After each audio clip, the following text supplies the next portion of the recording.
I honestly think I have probably lost about 30 of these in my lifetime. I don't know where they've gone. I don't know what I've done with them, but I do believe I lose one every month. And I've probably spent at least over like £100 on Amazon buying new rollers because they just disappear. I don't know where they go. See if I can get it out the back window. Oh my God, what a shot.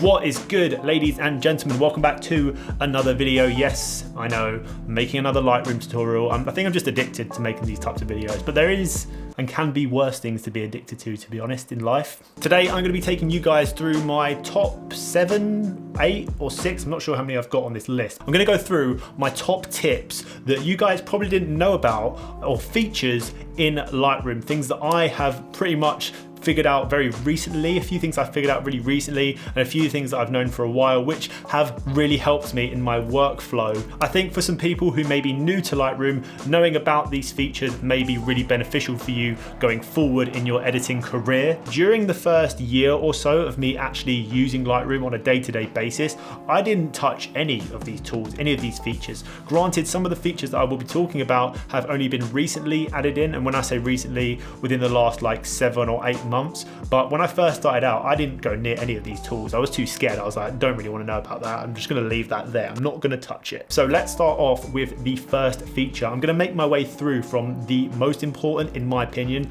over to the least important, because for some of you watching, like I said, you might know all of these, in which case, congratulations, you're a Lightroom wizard. Okay, so the first feature is the RGB Tone Curve. Now, this is a relatively new feature in Lightroom, and what you can do, and the benefit of using this feature is, or the benefit of them adding this feature, I would say, is that you can really isolate those RGB channels within the tone curve, whereas before there was just a basic tone curve and you didn't really have the option to isolate the reds, the blues, and the greens. But with this, you can actually visually see what colors you are manipulating on the graph. So if you bring down those reds, for instance, and you make that S curve, it's gonna look weird to start off with, okay, just bear with me. But once you sort of map out that S curve throughout all of those channels, then you can really manipulate with those colors and get a really, really nice edit on your picture. I mean, without this alone, the picture will look quite flat and boring. You can pretty much get away with a very fast edit by just using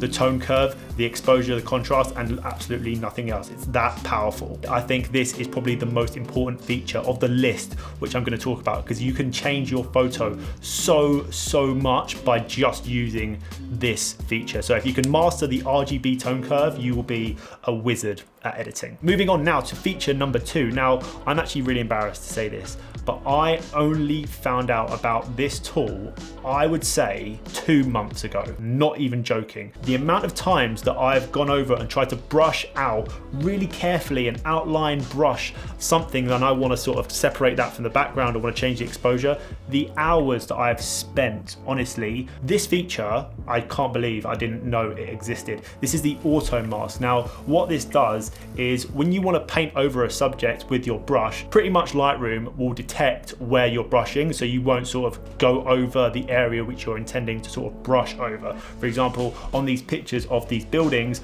I can pretty much brush over the entire building and it won't like leak onto the sky, and I honestly cannot believe I didn't know about this. Like, honestly, you guys probably think I'm joking. So where do you find this little mysterious auto mask checkbox? Now, you can find this in the brush tool. So you got to click on the brush tool, and the little box is just above the density slider. It's a little box above the density slider, below flow. You literally just tick that and then you brush over your subject. That is where you find it. I am just, like I said, I'm so embarrassed I didn't know about this tool way earlier on. Moving on very swiftly now to tool number 3, the horizon level. Now, let's say for instance, you've taken a landscape and it's just a little bit off-centered. You can rotate it in Lightroom by using the crop and the rotation little feature. But if you go over to this little ruler, as you can see here next to angle, click on that ruler, and then basically you can draw a line right across your horizon, and Lightroom will pretty much match up your horizon so that it is 100% guaranteed to be straight, so you're not sort of matching it up by eye. So sometimes if you can sort of match it up by eye, you may be a little bit slightly out, but with this tool, if you just draw a line straight across that horizon, you know that your picture is going to be super in line. You're not going to be like wonky or anything like that. So yeah, this is hands down a much quicker way of leveling out your photo. Next up is the Hue Slider. Now, I made a whole dedicated video to this because the Hue Slider, you can really maximize the usage of this tool, especially in portrait photography, and you want to get them skin tones on point. You can use the Hue Slider. I will leave that video linked above, and this tool is so useful. It is probably hands down one of the best tools that Lightroom has added in, because like I said, you can really isolate your skin tones and have way more control over the colors, especially like I said in portraits, but pretty much with anything else. If you just want to mask or brush in anything and sort of change the color of it, this Hue Slider is such a good addition to Lightroom, so you can manipulate colors of certain things. The location of the Hue Slider again is underneath dehaze once you're in the brush tool, just above saturation, and then there's that little arrow and you can move that left to right if you want a more yellow or green skin tone, like I said, or if you want more orange or pink or blue, you move the slider to the left. So yeah, that is the Hue Slider. Super useful tool, and like I said, probably one of my favorites.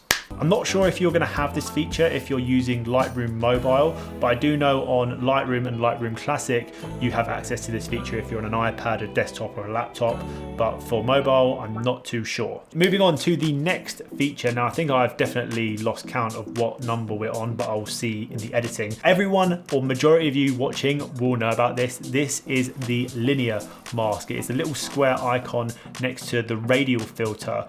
Now the linear mask, a majority of you know, a really good way to utilize the linear mask is if you want to change the brightness or the colors of the sky. That's probably where a majority of people will use the linear mask. So say if you've got a picture and you've got a skyline and you want to bring out the detail a bit more in the clouds, or you want to change it to make it look like a bit more of a sunset or a bit more of a colorful sky, you can then draw a linear mask down and then obviously stretch it out. Don't really want to go over like any details. If you've got like a mountain or anything in the way, it can manipulate it. Maybe if you've got sort of things in the way of the linear mask, it might be best to brush it, but if you don't, just drop the linear mask down above the sky and then you can manipulate the exposure, the contrast, the highlights, the shadows and the temperature, all those sort of things. And you can also use the Hue Slider, which is like we explained before. If you want to make it a green sky, for instance, don't know why you'd want to make it a green sky. Like I said, a majority of you Lightroom wizards watching probably already know about this tool and you're probably bored out of your mind. But another one linked to the linear mask is the Radial Filter. Now the Radial Filter is again a really good way of isolating a certain area of your photo. You can use the Radial Filter in a very similar way to the linear mask by again just drawing a circle over the product or whatever you want to isolate, and then it will pretty much affect anything outside the circle, or if you hit the little invert button, it will affect anything in the circle. So you can make a product, if you've got it against a dark background, if you want to make the background a little bit lighter, you put a Radial Filter over the product and then brighten that background. So yeah, Radial Filter, linear mask, they both sort of do the same thing but in a different way almost. So I'm going to merge that into one. Moving on swiftly now to the next feature, and I would say this is more for someone who wants to keep a consistent theme over on Instagram and wants to stick to the same tones throughout their entire feed. A really great way of doing this, and a way that I've been doing very recently, is finding pictures that I like, maybe on Pinterest, which is what I use. I'll find a few photos on Pinterest of the colors or photos similar to the one that I'm editing, and I will make like a little collage in Photoshop, for instance. I'll save that collage, and then if you go into Lightroom, and you'll see down at the bottom left here, you'll see a little, where's it gone?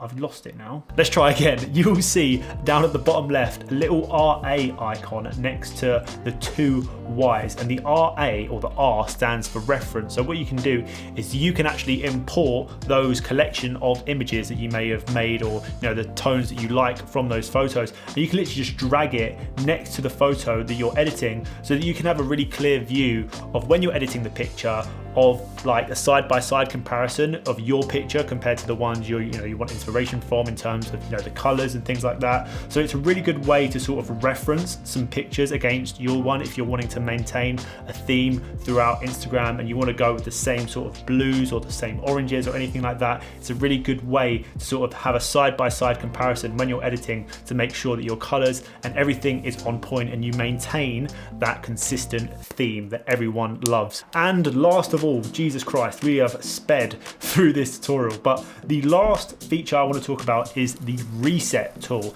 No, I'm not talking about the reset button on the bottom right. I'm actually talking about if you're editing a picture, and I do this a lot, you go a bit overboard with the edit and maybe sometimes you don't really know what you want to do. You're playing around with all the sliders and whatnot and you just end up over editing the image. A great way to sort of go back to the starting point is literally just by double clicking on the sliders. So if you've got the highlights or the shadows, whites, blacks, anything like that, if you literally just double click on the word white, it will bring the slider to 0 instead of like having to type it in or having to like drag it and try and get it back to 0. You can just double tap on the word and it will go back to 0. Really, really fast way of resetting tools if you're going a bit too far with the editing and you want to just sort of start fresh. That is the reset tools, and I think that is it. That is actually the end of the video. I can't believe that is it. I thought I'd have way more to talk about, but those are the ones I felt were the most beneficial. Others I think a majority of you will know about, but hopefully one or two of these has helped you,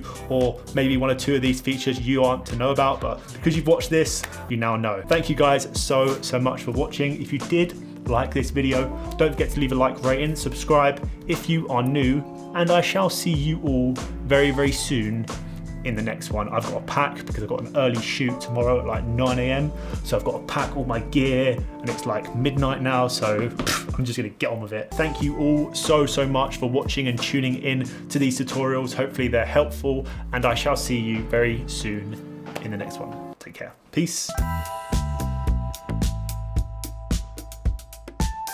What is in here? Whoa, look at that. I've been wanting one of these for ages, and these are like 100 quid. These are super expensive. Oh my God, that is sick. I'm gonna take this fishing. I'm over the moon.